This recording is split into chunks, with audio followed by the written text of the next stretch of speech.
नमस्ते दोस्तों, आप सब कैसे हो। आशा करती हूँ आप सब लोग बहुत अच्छे होंगे। मैं एक चुटकुला नाच गीत सुनाने जा रही हूँ। जैसे लगे कमेंट करके ज़रूर बताना।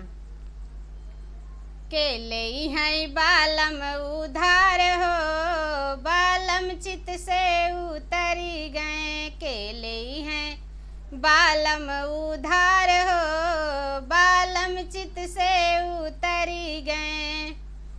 हम तो कहे जबलम खेल कूदियावा, हम तो कहे जबलम खेल कूदियावा।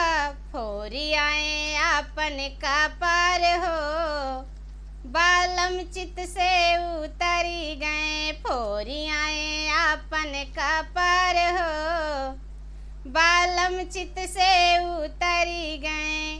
केले हैं इस बालम उधार हो, बालम चित से उतरी गए।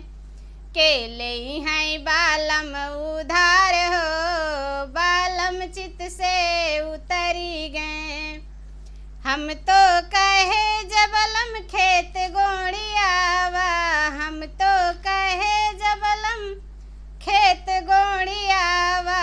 गोड़ियाए अंगना ओसार हो, बालम चित से उतरी गए। गोड़िया मई अंगना ओसार हो, बालम चित से उतरी गए। केले हैं बालम उधार हो, बालम चित से उतरी गए। केले हैं बालम उधार हो, बालम चित से उतरी गए।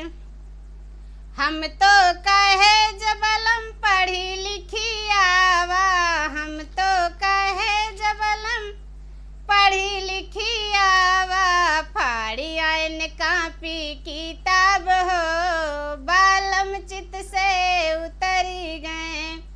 फाड़ी आए कापी किताब हो, बालम चित से उतरी गए। अकेले हैं बालम उधार